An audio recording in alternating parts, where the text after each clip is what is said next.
Hey there guys, welcome back. Today we're going to have a look at Axe FX 3 Firmware 11.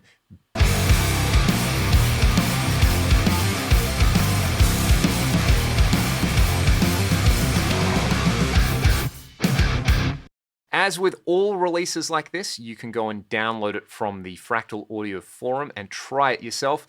Do so at your own risk because it is not a full release just yet. But I think it's worth trying because there is a new speaker impedance modeling feature that has been added, and there's been a little bit of confusion about this, so hopefully I can clear it up in this video and give you some examples of how you can utilize it. Now, we already have speaker cabinet impulse responses in the cab block of the Axe FX 3. Imagine you mic up a cab in a studio and you take a snapshot of that you can replicate in your model. That's a really bad way of describing a cabinet IR, but it's going to do for this video. Now, the impedance modeling is going to be contained in the amp block of the Axe FX 3. The reason being is that it is modeling the interaction between the output section of your amp and the physical speaker cabinet. You know, if you've ever been in a room with a 4x12 cab and a 1x12 cab, you know, not only do they sound different, they feel different to play through. The big 4x12 cabinet is going to have a bunch of low-end resonances that are very different to what's going on with, say, the 1x12 speaker cabinet. So that is, again, like a very brief overview of what is going on with this new speaker impedance modeling. It is not a baked-in cabinet IR in the amp block, but we'll have a look at how to use this thing and where to find it in your Axe FX 3 now. And if you want to know more, go to the forum or read the release notes. Let's go. Okay, Axe Edit doesn't normally get updated with new parameters until the full release drop. So let's start on the front panel. This is my live preset. If I page across once, I get to the per preset perform page. I can then push the D encoder and that takes me to the amp page. If I scroll all the way across and then scroll down, we can find this new speaker cabinet parameter.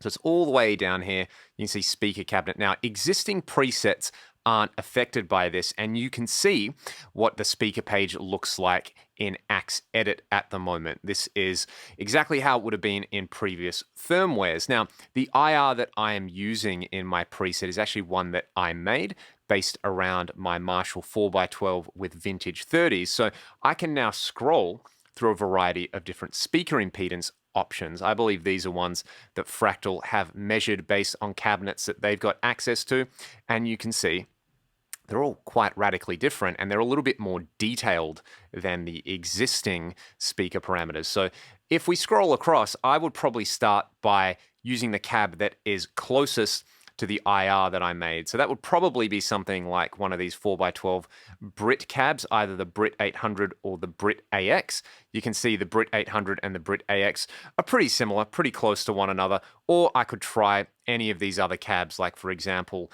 I like the sound of Rectifier cabinets, and we've got Recto large, Recto small, slant, and straight in there.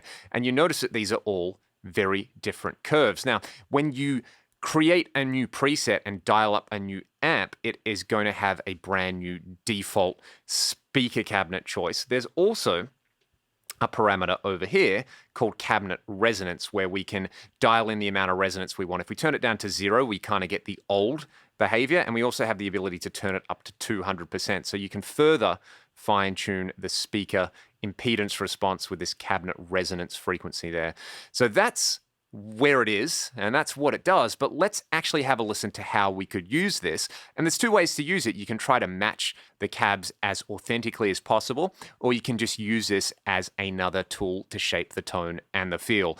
And it's no surprise that I really like the latter approach. You can get some really cool sounds by mismatching these things. There's 3 ways I would suggest playing around with this parameter. The first one would be to select an amp model that you like. I have chosen the Plexi 100 watt 1970. I'm on the speaker tab at the moment. You can see what the curve looks like. Like I said earlier, Axe Edit isn't updated yet, but if you look at the front panel, the default now is that the speaker cabinet defaults to the 4x12 Brit greenback. So what I could do is, for example, say I've never played with this model before and I want to get a good taste of it. So I want to pair it with a suitable IR. I could use this suggestion, 4x12 Brit greenback. I could go to the cab section and I could search for a Brit greenback IR. Let's search Brit, and it's going to bring up a whole bunch of different factory cabs. Let's just go for this one.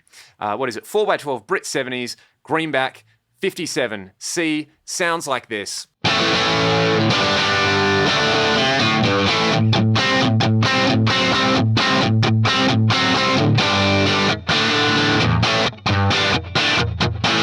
Okay, so that gives me a pretty good plexi tone straight up. Let's say I want to try something else. Let's try the Morgan AC20. And let's say you know nothing about this, you just dial up this amp model and you go, well, what speaker cab should I try it with? The suggestion in here now is 1x12 AC20 Deluxe. So let's go to the cab again and let's dial up. Let's look for the 1x12 cabs. And we've got a whole selection here. This is almost overwhelming, but look at this.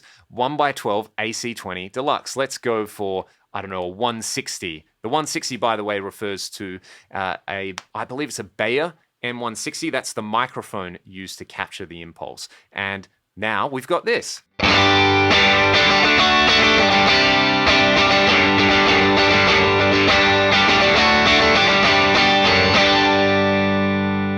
So, also sounds really good, nice and jangly, like you would expect a Vox-style circuit to be. Pairs up nicely with that particular impulse, and we've got the authentic speaker impedance curve. All right, let's say we wanted to do something different. This is the second way you could use it. You could go, okay, cool. I've got a cabinet that I like. For example, let's go, I really like these York audio impulses in here. Factory 2, 842. Okay, this is a rectifier style cabinet. And let's say I want to pair it with something that's not a rectifier. Like I go through here and I go, you know what? I want to try the Brit 800 number 34 into a recto cabinet. Now, the default choice is, if you look at the speaker cabinet impedance curve, it says 4x12 Brit 800 and it sounds like this.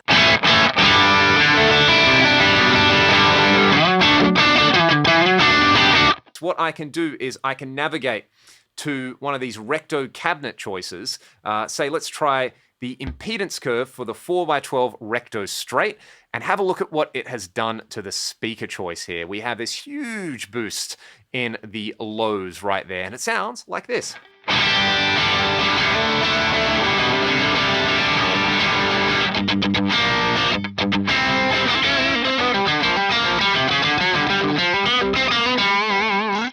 So that is like the second way to do it. Rather than choose the amp and then let the impedance curve basically tell us what type of cabinet we should choose, we'll choose the cab and then we will match that virtual cab's impedance response in the amp block. And that sounds a lot thicker and better. Now, obviously the third option is to just use what sounds good. To do this, I'm going to swap over to my live preset, which I created with Firmware 10. So this has the Firmware 10 default speaker impedance curves in it. And then I'm just going to choose one that I think sounds good.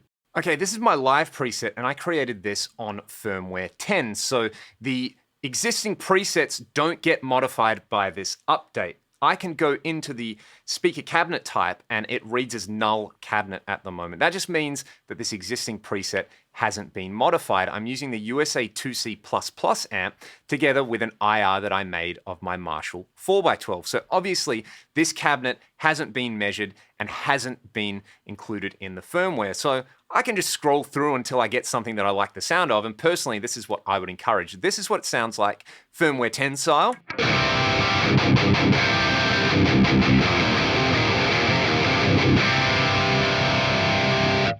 And then I might start, say, with a 4x12, like maybe the Brit 800, because that's probably the closest thing to my cab. Let's do that.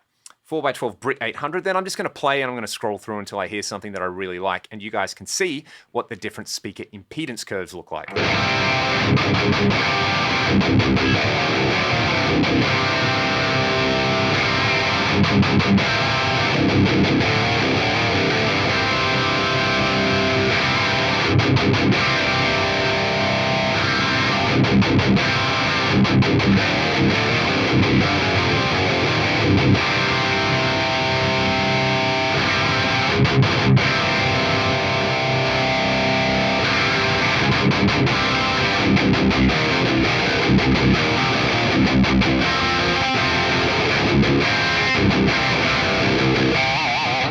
I like this one, which is 4x12 recto straight. You can see that the low frequency resonance frequency is a lot lower than the other cabs I was using, and the actual low frequency resonance is huge. If you've ever played a Mesa oversized straight cabinet, you know they have an insane amount of low end, and that sounds like a pretty good fit for me. And I would just roll with this and save the preset, and then there's my speaker impedance curve saved in there. And you know, you could also just basically experiment with it, and you might find that like a 1x8 cabinet speaker impedance curve sounds really good with your IR. So there are two things in there again.